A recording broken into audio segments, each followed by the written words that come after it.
Welcome to The Explainer. Today, we're embarking on a totally mind-bending exploration into one of the most fiercely debated questions out there right now. We're literally putting reality itself on trial. I mean, are the physics of our universe organic, fundamental truths? Or are they just artificial lines of code running on some massive cosmic hard drive? It sounds like pure sci-fi, I know, but it's actually become a highly contested scientific and philosophical battleground. I want you to look closely at your screen right now. Seriously, look at your hands, listen to the sound of my voice. Are you actually experiencing these things in a base physical reality? Or are you simply rendering this environment right now on demand? It's a deeply uncomfortable question to ask, right? But it really challenges our most basic perception of our immediate surroundings. Okay, let's dive right into this. Here is our roadmap for today. First, the simulation hypothesis. Second, evidence of a simulated reality. Third, the scientific pushback. And finally, does the truth matter? We're going to objectively look at both the fascinating arguments for the theory and the fierce scientific rejections against it. All right, Section 1, the simulation hypothesis. What exactly is it, and where did this wild idea even come from? Basically, simulation theory is the hypothesis that everything we perceive as reality is actually an advanced, hyper-realistic computer simulation. And guys, this isn't just a fun metaphor. It's a literal proposition that we are constructs of code, possibly overseen by a much higher, post-human civilization.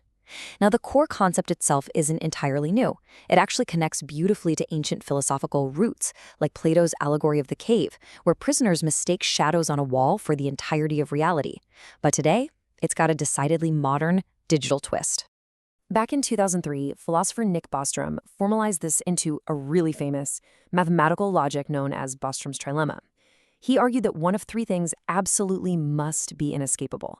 Number one, civilizations go extinct before reaching the technological maturity to actually run simulations. Number two, advanced civilizations do reach that point, but they completely lose interest in simulating their ancestors.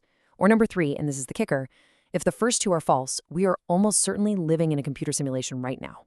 Which brings us to Section 2, evidence of a simulated reality. This is where we get into the most compelling and, frankly, kind of unsettling arguments that suggest we're living inside a matrix. A lot of tech billionaires and futurists look at the rapid evolution of technology to back this up. Take Elon Musk, for instance. He points out that 40 years ago, we had Pong, right? Just two rectangles and a dot. Today, we've got photorealistic virtual reality with millions of people playing simultaneously. If you assume any rate of technological improvement at all, eventually games are going to be completely indistinguishable from reality. His statistical argument is that because of this exponential curve, the odds that we just so happen to be in the one singular base reality is like 1 in billions. Now, what's really interesting here is this number, the Planck length. It's approximately 1.6 times 10 to the negative 35th meters. In physics, this is the absolute smallest possible unit of length. Below this scale, our known laws of physics just completely break down. Simulation theorists argue that this looks suspiciously like a pixel limit. Just like how an image on your screen becomes meaningless below a certain resolution, reality itself might have a fundamental hard-coded resolution limit below which nothing can even exist. And that perfectly transitions us into quantum mechanics. You know how in video games, to save processing power, the engine only renders distant objects when the player actually looks at them? Well, strangely enough, the famous double-slit experiment in quantum mechanics shows something eerily similar. Particles exist in this weird wave-like state of multiple possibilities simultaneously, and they only choose a definite physical state when they're actually being observed or measured. So theorists are asking, is the universe simply refusing to waste computational resources rendering particle positions until an observer actually needs to see them? The parallels to software really don't stop there. Let's rapid fire through some cosmic glitches. Some argue the speed of light isn't a physical law at all, but a hardware rendering limit, like the maximum speed the system can actually process information. Then you have physicist James Gates, who found computer-like error-correcting codes called adinkrahs embedded deep within the equations of string theory. And how about time dilation, where time slows down near heavy gravity? Theorists compare that to load balancing, like when your game's frame rate drops because the scene gets way too complex. Even the Big Bang itself, starting in a remarkably low entropy, highly ordered state, looks exactly like the deliberate initialization of a computer system. To cap off the whole pro-simulation argument, Check out this perspective from astrophysicist Neil deGrasse Tyson. He previously put the odds at an astonishing 50-50, pointing out that if we can simulate consciousness, whoever created us is probably a simulation too. It's literally turtles all the way down. He's even speculated that if we are a simulation, the creators might just throw in random disasters, like a Godzilla or sudden global crises, just to keep the simulation entertaining for themselves. When mainstream, highly respected scientists treat this as a coin flip, we kind of have to take the hypothesis seriously. But hold on a second. Section 3, the scientific pushback. We've heard the thesis, so now it's time for the antithesis. We are bringing in some hard physics to pull the rug right out from under this simulation argument. A lot of physicists are definitively rejecting the theory. Take Dr. Mir Faisal, for example, from his research in the Journal of Holography Applications in Physics. He points out that any simulation must be inherently algorithmic. It has to follow programmed rules, right? But his team's research demonstrates that the fundamental underlying fabric of reality operates in a way that is distinctly non-algorithmic. Therefore, by definition, no computer could ever replicate it, meaning the universe could never be a simulation. And this brilliantly illustrates how standard physics already accounts for these supposed simulation claims. For instance, theorists claim quantum randomness is just a rendering trick. But in reality, established physics totally explains this through theories like quantum decoherence. There's just no need for a magical simulation overlay to explain it.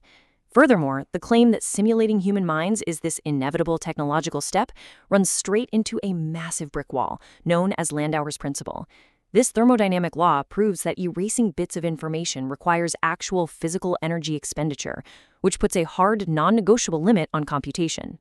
The really crucial point here is scale. When you compare the energy of the universe against the computational requirements, the math just completely falls apart. Research published in Science Advances by physicists Ringel and Covergy proved that using a technique called quantum Monte Carlo to simulate even basic quantum interactions of just a few hundred electrons would require a computer built out of more atoms than exist in the entire visible universe. The computational energy required approaches effectively infinite levels. You simply cannot simulate the universe because the simulation would be vastly more expensive to run than the universe itself. Ultimately, theoretical physicists and philosophers highlight some really fatal flaws with the hypothesis. First off, it lacks falsifiability. If literally any result can be explained away by just saying, oh, the simulators programmed it that way, well, then it's not science, it's an untestable religion or just pseudoscience. Second, it violates Occam's razor by adding this massive, entirely unnecessary, unobservable universe just to explain our own. Third, despite looking incredibly closely at high-energy cosmic rays, we've observed zero lattice artifacts or pixelations in spacetime. And finally, it suffers from a huge anthropocentric bias, like the arrogant assumption that hyper-advanced post-human simulators would even care to simulate us in the first place. Which brings us to Section 4. Does the truth matter? The real-world stakes. We've looked at the evidence and the fierce pushback, but what actually happens to us if we believe this? Philosopher Eric Schwitzgebel warns that treating life like a video game comes with some really severe dangers. It can lead to epistemic solipsism, basically the belief that nothing around you can be trusted, which totally hollows out the very foundations of scientific truth. It can also cause explanatory nihilism, where we just abandon our curiosity to discover real physical laws because we assume, it's all fake code anyway. But most dangerously, it can cause moral paralysis. Think about it. If the people around you are just simulated background NPCs, why act ethically? Why care about suffering if the pain isn't actually real? But there is one final, really haunting perspective to consider from philosophy professor Preston Green. He suggests that if we are in a simulation, the simulators are more than likely running an experiment. And if our physicists actually successfully prove we live in a simulation and the whole population becomes aware of it, well, the experiment's baseline is ruined. The simulation would no longer be useful to its creators. Investigating this too closely might actually be catastrophic.